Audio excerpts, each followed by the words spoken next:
Welcome everybody to long overdue episode of Mental Freedom. I'm your host Jay Hill.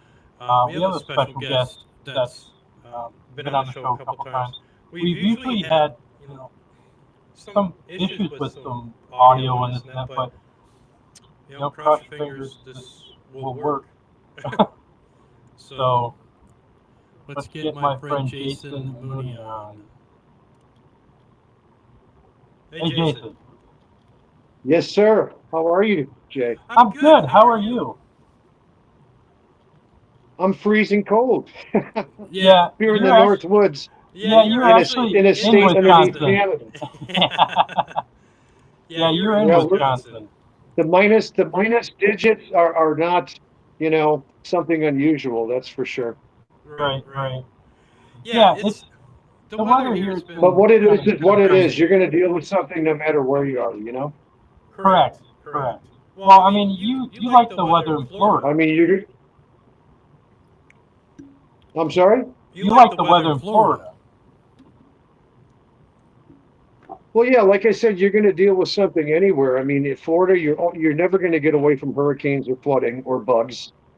You got places that got F5 tornadoes, earthquakes, and I've lived all over the United States and dealt with them all, Right. So I look at it like before I piss and moan, it's always going to be something. It's just Right. how you deal with it. Oops, my phone slipped. So it's in the minuses today, and everyone's looking at me like I'm insane because I was out hunting and fishing.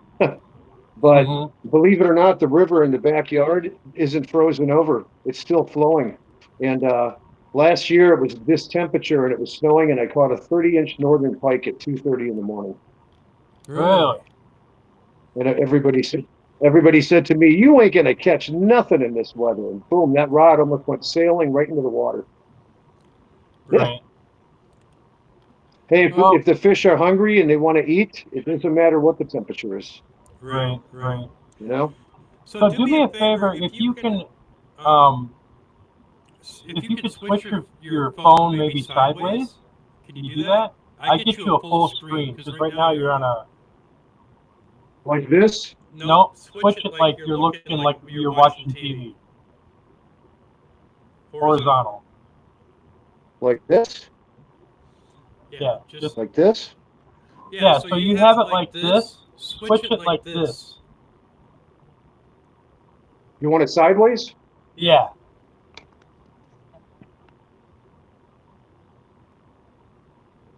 Okay, why is it not? Is it going sideways? It should be. It should flip. But that's okay. That's okay. No big deal. I'm just trying to.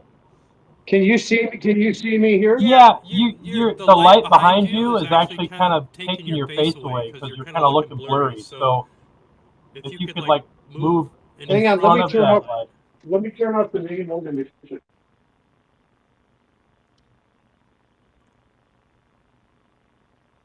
Is that better? Let's see here. Is that any better? Yeah, for some reason you just look really blurry. But my thing says it's actually recording in higher quality. So okay. Hopefully it comes This is actually a new phone, so. Oh, okay. Yeah. Okay. So let me ask you a little bit about, you've been in Wisconsin now for about 5 months? Well, I'm kind of like a snowbird. I have a stepfather up here who has some ailments, to put it lightly, and he's by himself on the river up here, and it's beautiful. It's farm and ranch country. You don't have to lock your doors at night. And he needed a hand, so I told the band I wanted to take a break, and I've been up here about 3 months, and I'm leaving in 2 weeks, and he'll be taken care of while I'm gone. I pop in and help when I can because I basically got 2 family members left. Everyone died when COVID came in, like numerous family members. I've got him left and my mother, and that's it. So I kind of figured besides helping them with their ailments, I might as well spend as much time as I can with them because tomorrow's never promised, Right, true. So I help out here. I help out here with them, and if I can break away for an hour or two, I go ride horses or I go hunting and fishing. and that's where I am. That's just what people do here. It's their lifestyle. It's not like Milwaukee and Chicago, you know. Right. It's very, very, very, very rural, and it takes you an hour to go 15 miles because you got to take farm roads through the tundra. You know, you can't take freeways. So, but I like it. I do like it. I just don't like the frigid temps. The snow doesn't bother me. Right, yeah, the snow doesn't really bother me either, but it's more or less the ice cold temps. I mean, I lived in South Dakota for a short time, and you want to talk straight line cold winds. No, that was something else. But no, I mean, I'm from Wisconsin, so I love Wisconsin. But let's get back to some of your music aspects. You were talking about the. Can you give me the title of the new album and how it's actually doing on some of the metal charts? Excited to do some of the metal stuff? Yeah. Did you say? I'm sorry, you broke up. Yeah. So, you know, it's got some stuff that's radio friendly, and we remixed and remastered the entire first album, and it just sounds like a monster. And I was listening to the remixed and the remastered stuff, and I'm like, wow, because my like I had said before, my singer's a producer and an engineer, and he's brilliant and has his own studio. We wrote a couple new songs, and when they brought it to the table, it kind of sounds like I hate to compare, but like a new age, younger, heavier Black Sabbath.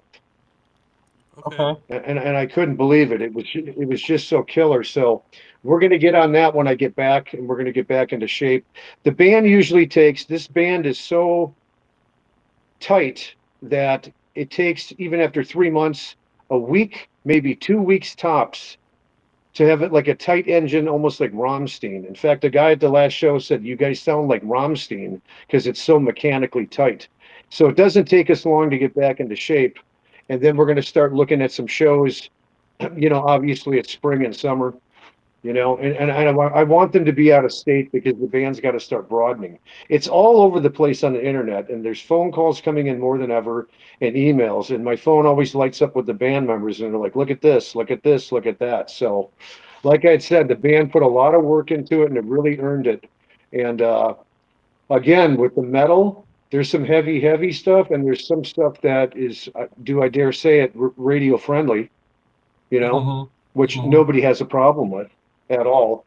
What we're deciding right now is, as the future goes on, we're a three-piece right now, and it's working excellent, and it's tight, and everybody does their job really well, but we're still on the search, if I can put this out there, for a bass player.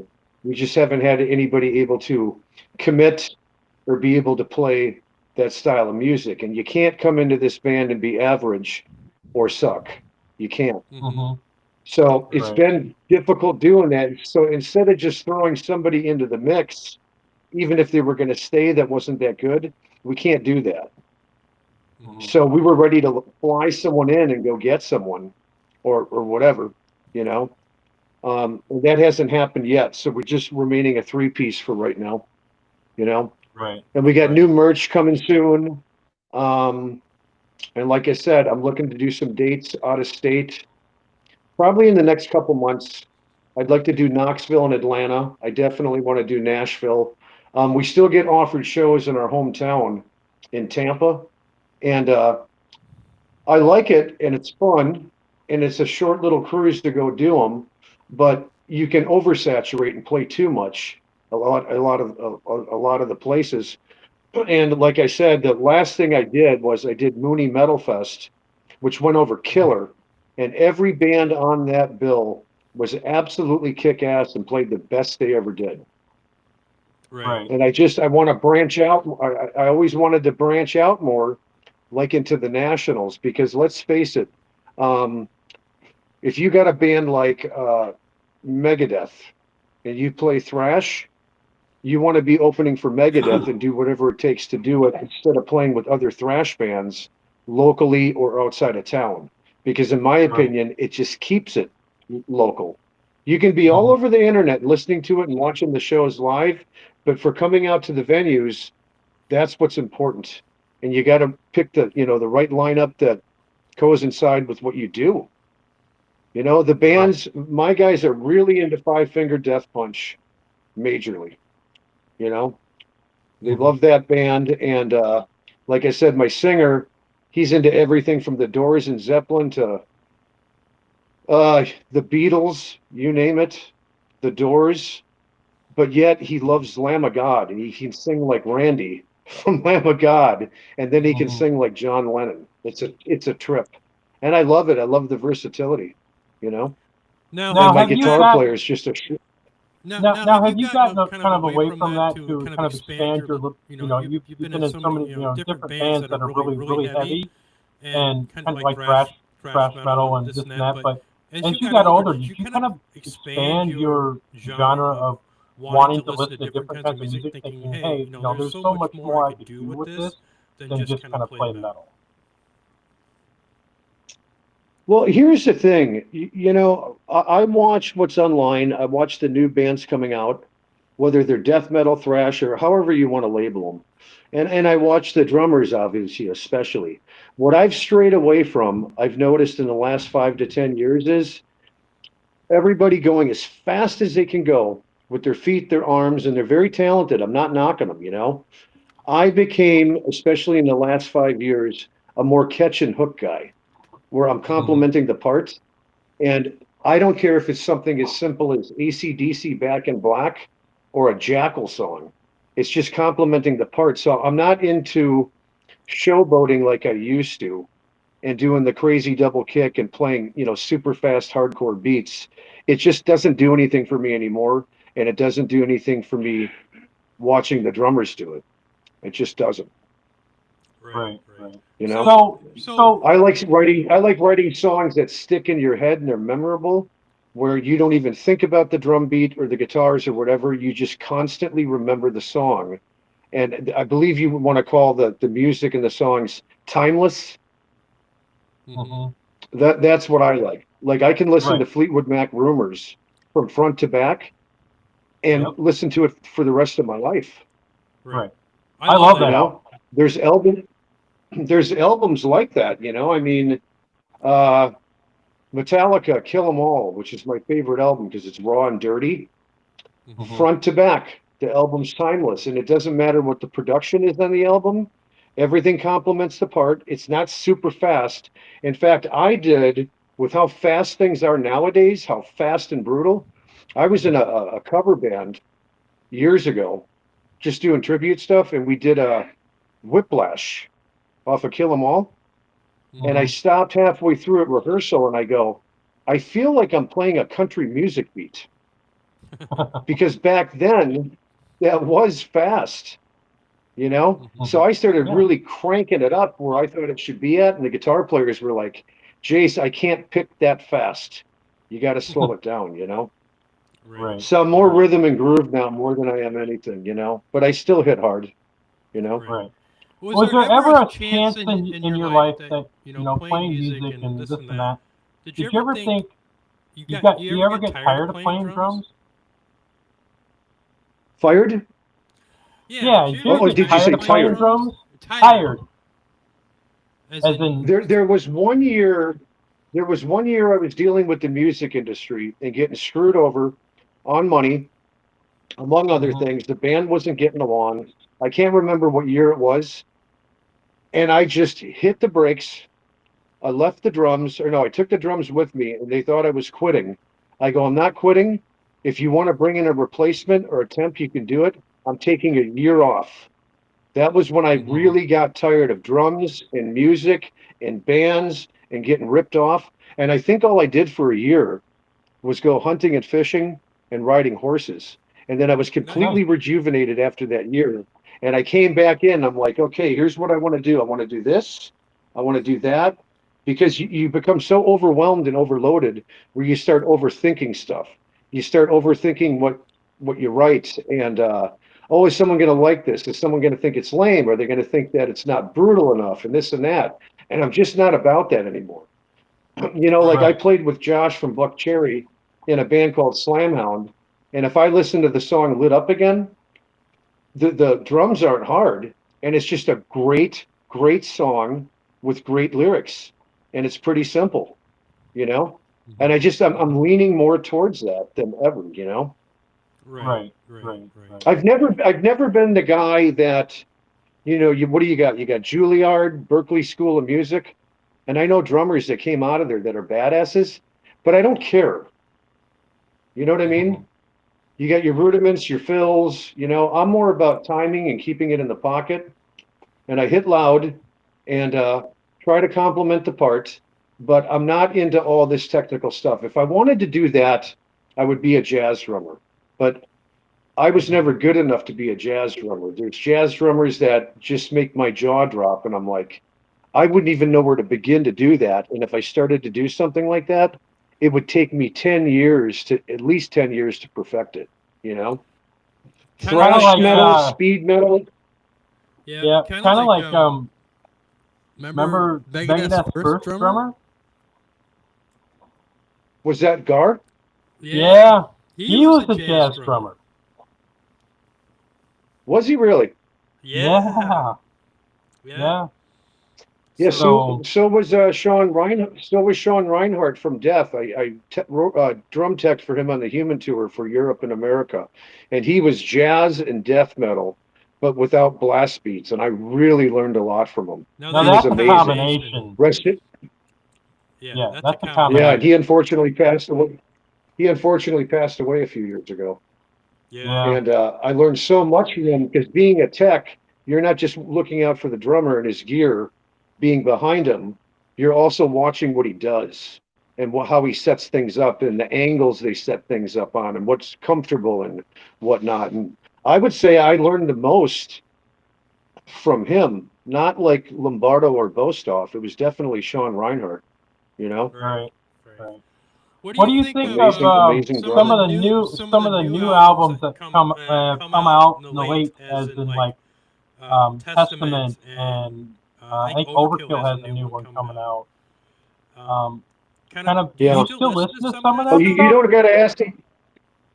You don't have to ask me about Testament. Any Testament record you put on is always going to be good as far as I'm concerned. I know Chuck and the guys. I've opened up for them a bunch of times in the past.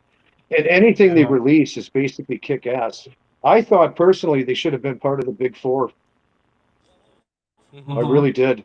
You know? I agree. I mean, I still listen to their first album. Right. So what do you think about some of these younger kids that are now starting to bring some of this metal back? I mean, there's been I see a lot of stuff on TikTok where some of these younger kids are kind of like bringing back some of the thrash metal, but they've really polished it. Where I've seen that. We didn't have the tools to really do that.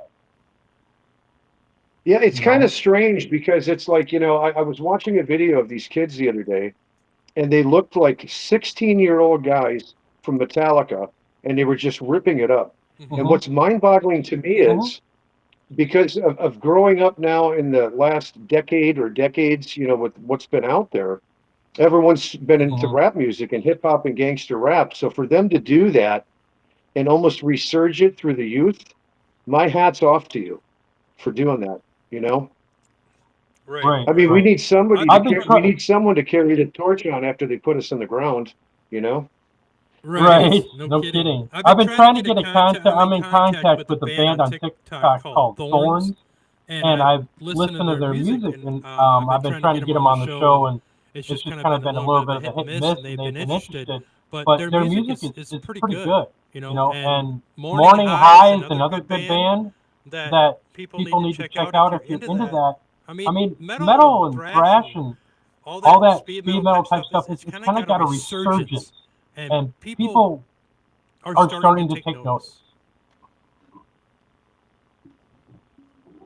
You know, the thing is with thrash or whatever labels you want to call the heavy music now, people always lean towards the very extremely heavy vocals. And I don't think there's anything wrong, and I love like what Joe does with thrash music from Anthrax, and he sings clean, and I never had a problem with that. And my singer sings clean and he can sing heavy, but I noticed there's less and less clean singers doing the heavy style of music. It doesn't mean you have to be like everybody else, but there's a way that you can comfortably mix that in, you know? Yeah, and I think that personally, my taste of music has gotten a lot broader. I mean, I I don't don't listen listen to to too too much much of the the old old stuff stuff anymore, anymore, but but there's there's so so much much new new stuff stuff out out there there that that kind kind of of tickles tickles the ivory, so to speak, of the old masters at metal. metal. And And I'm I'm like, like, I'm I'm kind of kind of like like in in awe. awe. Some of the festivals they put on, like in Daytona or wherever, or Rocklahoma or whatever you want to call it, I Hmm. noticed that when they do a 3 or 4 day event, they're jamming so many bands on there. And three Hmm. quarters of them I don't even know because I can't keep up. So it makes me feel like it's oversaturated, you know? Right, Right, right. right. Yeah, Because Yeah, I I'm agree. very selective. Like if I pick right now 10 bands that I'd like to open up for or listen to, it would only be like 10. It wouldn't be a list of 100 or 300 bands. I'm real Hmm. selective about it, And nobody Right. wants to see one great band with three terrible bands that are mediocre, that don't have catches and hooks, and don't have any kind of explosiveness or energy towards the stage or any kind of like, what's the word I'm looking for? Like soldiers, like a tribe, like a crew, Hmm. It's kind of like Hmm. I went to a show a few months ago in Tampa, and I was watching these bands, and they were okay, But a lot of bands sometimes will stand up there, and I look at their form and their physique and their playing, and whether you care what you dress like or not, that's up to you. But they almost act like, is it okay that I'm here doing this? As in where Hmm. there's not like a come Right. rip your head off as soon as the lights go down, and that bothers me, because before I'm Hmm. coming through the curtain to go on stage, for me it's like I'm going into the boxing ring, and if I don't give my all doing that, Hmm. even if I snap my neck or bust my finger open on my snare, I feel like Hmm. I'm letting someone down, you know. So until the day comes where I'm Right. like Right. crippled or just disabled, that's the way it's going to be for me, you know. Right. Right. That's just So it. So what are what are some of some the of the what are what are some of some the of the things things that that and this and is this going to is be going to kind be of kind of funny funny because I'm because I'm kind of kind of age you a age you little a little bit. bit. You know, What did you have? what have What you have had to you had to change change as a as a drummer drummer since you've since you've gotten gotten older older that you that you can't can't really really do do anymore? anymore? I'm sorry you got some echo on you there. What heavy band is a drummer? What? No, No, I I said said what what has has it it been been that that you've you've had to had to change change that that since since you've you've gotten gotten older older that that you you really really can't can't do do anymore? anymore? What is it that I had to get over to change that from the heavy stuff to going lighter? Are you saying? Yeah, Yeah, pretty pretty much. much. Well, here's a prime example. It's very difficult for me not to use my left foot because I've been doing double kick since I was 12.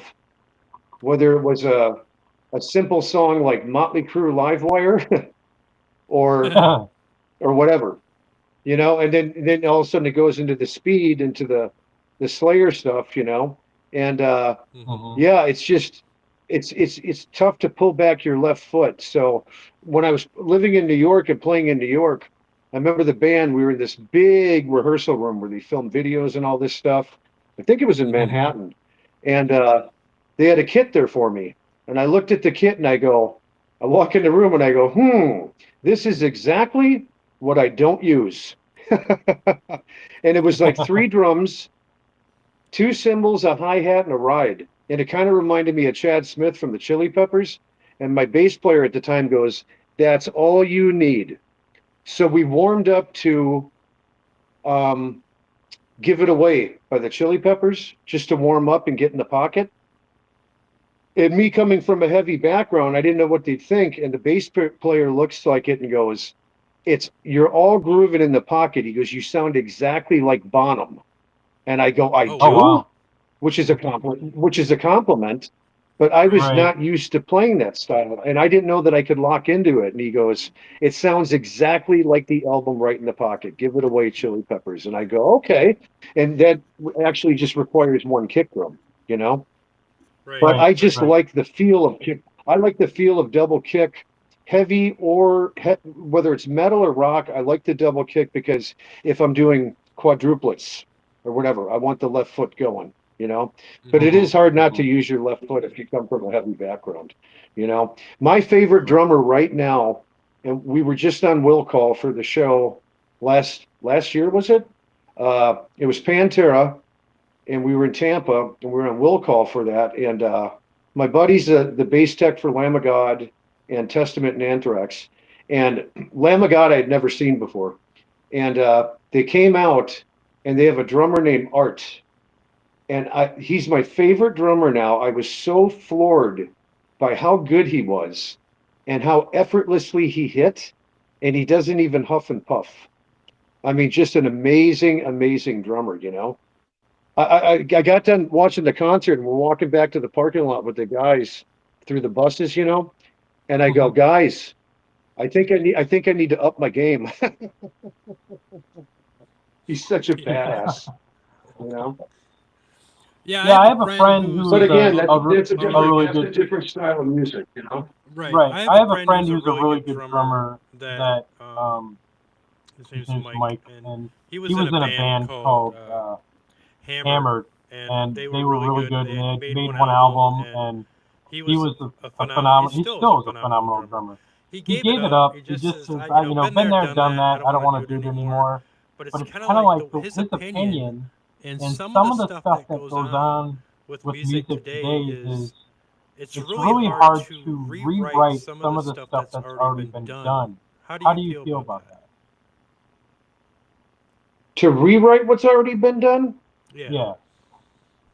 Do you think it's hard? Give me an example. Well, you take some of these bands that you've got like I don't know. Are you talking about doing a remake, or doing a remaking a song that you already did? No, I'm just talking about. It's kind of like redo it. It's like rehashing the old metal scene. You know what I mean? The music and this and that. Is it harder nowadays to reissue that, or is it just like the old ways? You know what I mean? Well, I'll give you an example. My favorite Megadeth album, Killing Is My Business. The song Killing Is My Business, it's raw and it's dirty and it's killer, and it has great lyrics and great catches and hooks. To redo that would ruin it because it has its own soul, its own character. Don't touch it. Don't mess with it. Don't fix what's not broken. If you're going to do a remake of a song, my opinion is if you're going to do, let's say, one, it's got to be something totally different than the original, and it's got to be better. And I got a prime example. Decades ago, there was a band on Roadrunner that we toured with called Realm. And they did a cover of Eleanor Rigby by the Beatles, thrash style, with high-pitched vocals. And it was in, I forgot what magazine, they said it was the best remake ever done by a metal band. And I still listen to it to this day, and they completely changed the format of it. And it was better. I mean, think about it. It's a Beatles song. Right. And it was killer. Just killer.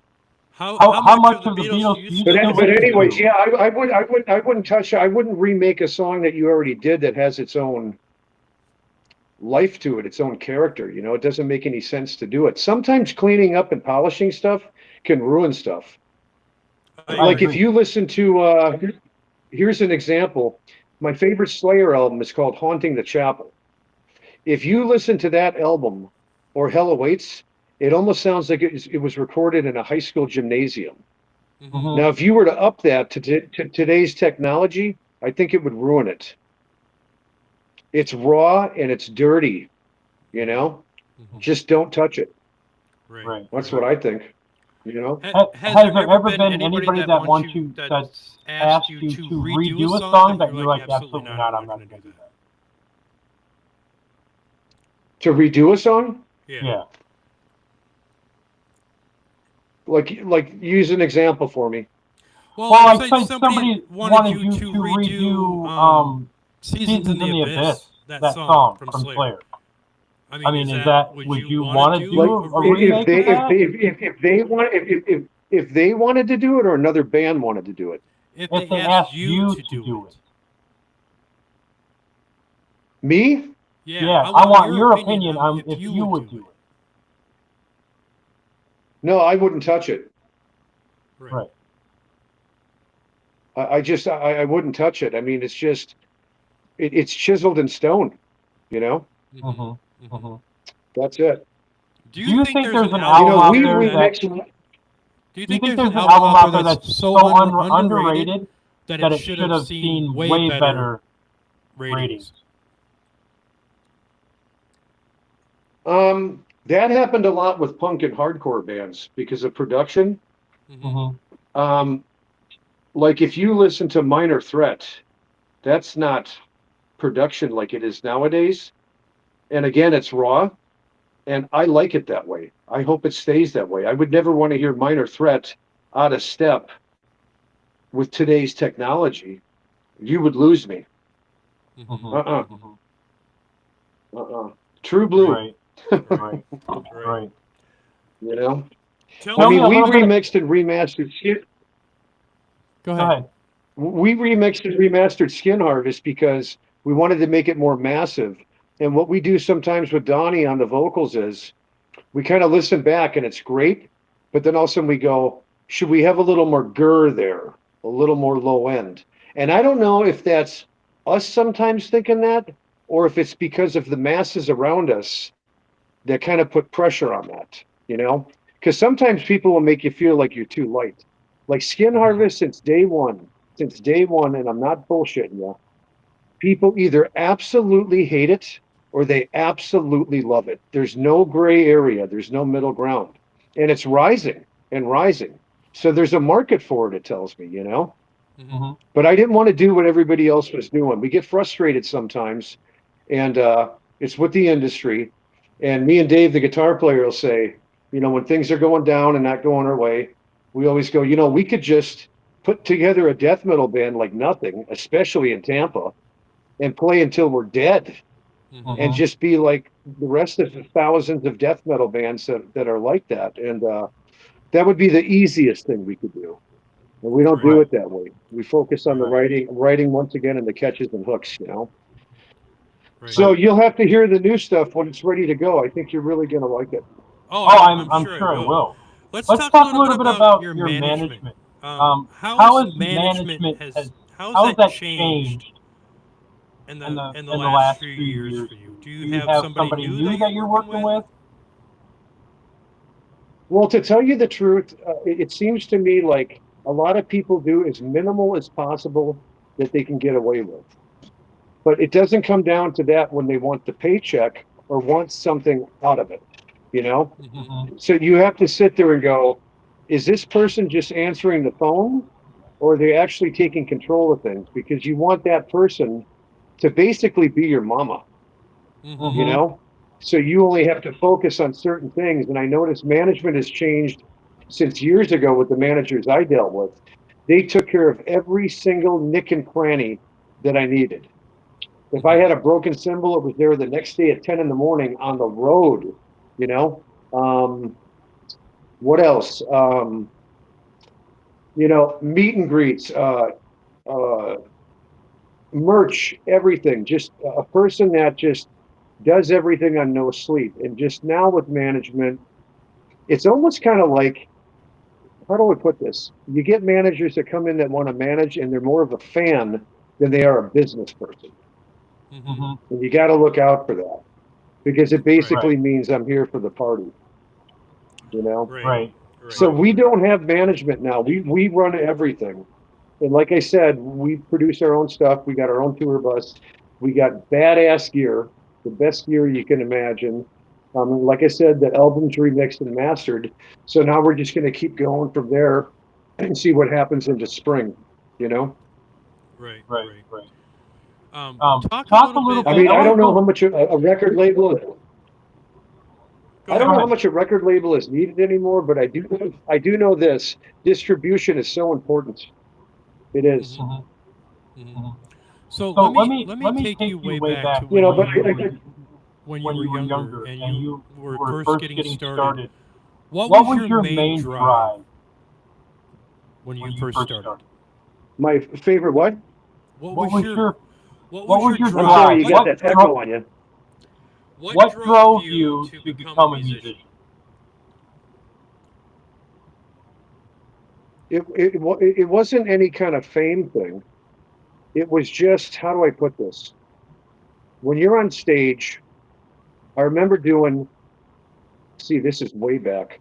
I remember doing Summerfest in Milwaukee. I was like 17 years old and it was packed all the way to Lake Michigan. And I wasn't thinking about the people. I wasn't thinking about the pay, which was really good. I was thinking about the monitors and listening to my kick drums bounce off the lake because they were so loud and hearing the crunch. That has nothing to do with fame or rock stardom or anything like that. It's just feeling it. And for that hour, hour and a half, just everything goes away.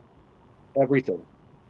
And to hear it like that, especially at outdoor festivals like that, and that massive, that becomes your drive and you become addicted to it. You want to do it every time. And then all of a sudden you get into these venues and now you start looking at different stuff like, are all the cymbals mic'd? Are all the toms mic'd? Are the kick drums, the snare, the cowbell, the tambourine, or whatever, you know? And you want to hear that through your monitor, and what is coming through your monitor, you want the audience to hear clear too. So as long as that all goes good and nothing screws up, that's what drives me. It's just knowing that it was a tight, great set, and it doesn't matter whether there's 500 people there, 5,000 people, or 20,000 people. That's what does it for me, you know. What was And your then it's first always band? nice when you get done with the song. And I'm sorry, What was your first band? my first band, Yeah. Aquafet. And We signed a 3-album deal. Well, yeah, we signed a deal in Los Angeles, a 3-record deal on Triple X Records and with Roadrunner, a subsidiary. And we signed with Jane's Addiction on the same day when we were 17. And our parents had to sign dropout papers for us to tour. Otherwise, the record company would have came after our parents and took their houses and their cars and sued them and whatever. And the singer was 19. We were all 17. And I believe he signed on as Guardian, I think it was. And then before you know it, we're off to Mexico playing arenas and opening for Flotsam and Jetsam and Exodus and Testament and Dark Angel and all this stuff. And this is at a young age. And that was our first band.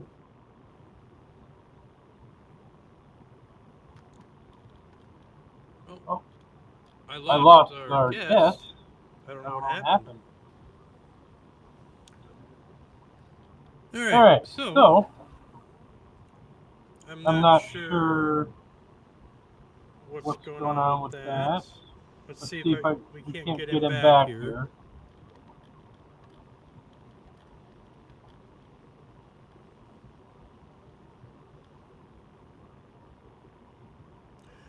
So yeah, he was talking about touring with Testament and Exodus and all these bands, and I think that there's some great stories behind that. So, there he is. Let's get him back in there. All right. I don't know what happened. I got disconnected. Maybe it's the weather. I don't know. Yeah, maybe. It's supposed to be snowing here soon, so. Oh, there goes your phone. Here in God, I'm up here in God's country. My signal's kind of weak. Yeah. You were talking about where did I leave off? Touring with Exodus and Testament and Dark Angel, and you were 17. I'm sorry. Say that again. You were touring with Exodus and opening up for Testament and Dark Angel, and you were 17 years old, and you had this whole you had life at your hands. You know what I mean? Well, the thing that's the truth about that when you're on tour, sometimes you don't find out till the next day who's on the bill. I remember I was bummed out. We were playing in New Mexico. I think it was Santa Rosa. And the only people that were there were the 2 barmaids. No one else showed up, not one person. So we did the set. Both bands did the set, and it was like a paid rehearsal, And I was bummed out. And then we left on the bus, and then we went over to, it was either Phoenix or Tucson. And I walk into the venue, and I'm like, "Oh, it's still bummed out. Who are we playing with tonight?"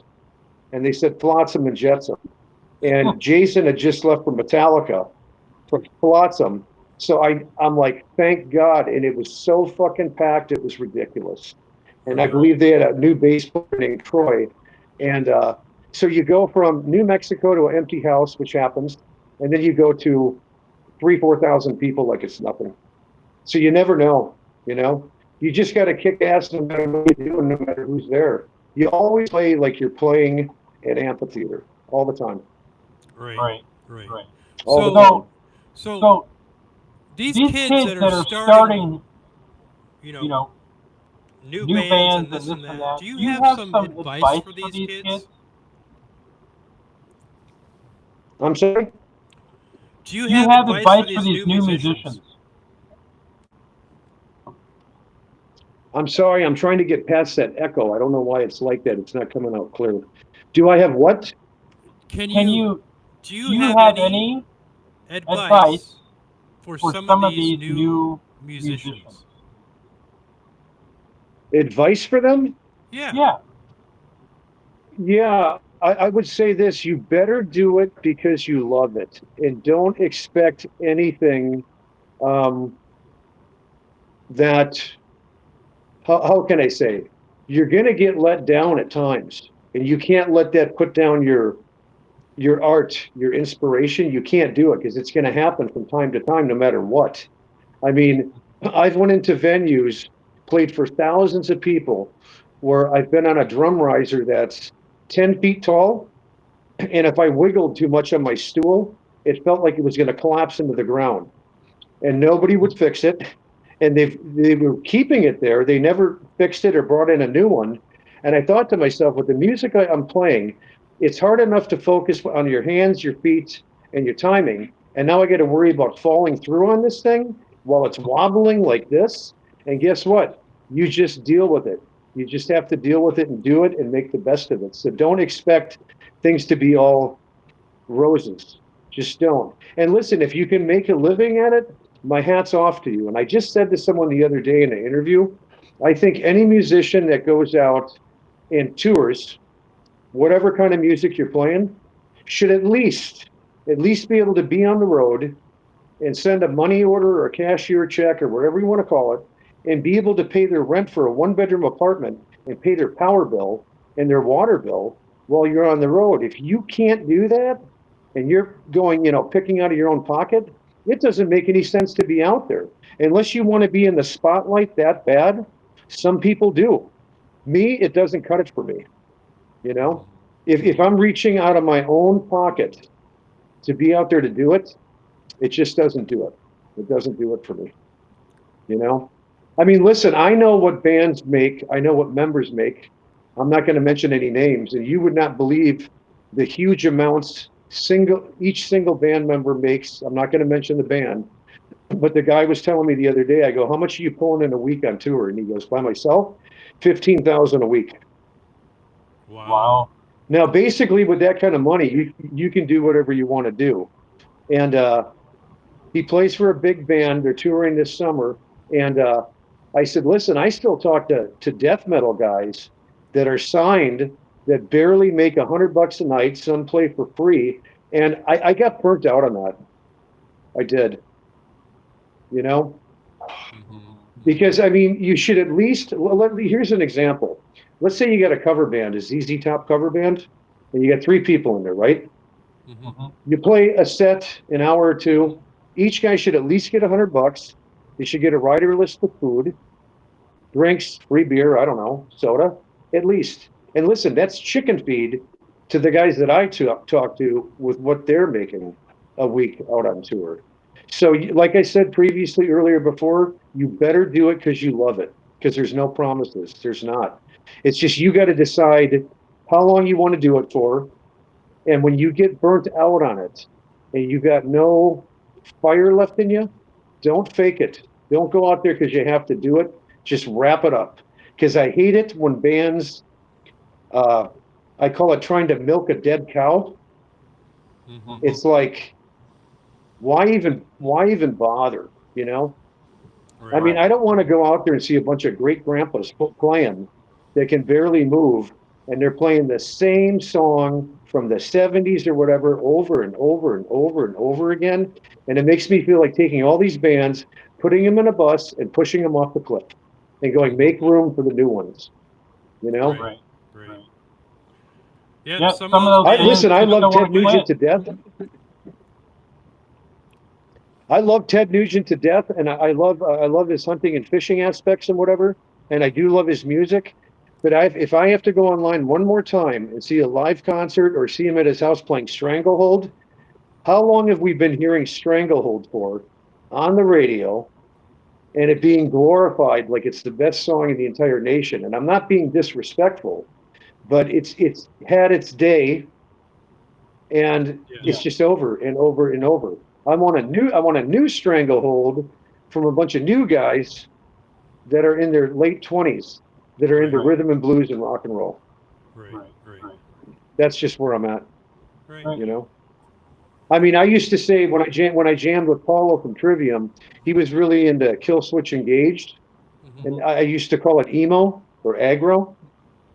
And what I wanted to do was I would tell him we'd sit at Starbucks and I'd go, I want a brand new, younger Pantera, Slayer, Megadeth, or whatever. And that was the initial game plan. But he started leaning towards the other side, which is when he goes, don't be mad, but I'm going to join Trivium. And I says, you do what you got to do. I'm not going to keep you here with me if you don't want to do that. You know, the style that I want to do. So that's what happened. And it's all good, you know. So that's where we're at. I think I got about 5 minutes left on my charger, brother.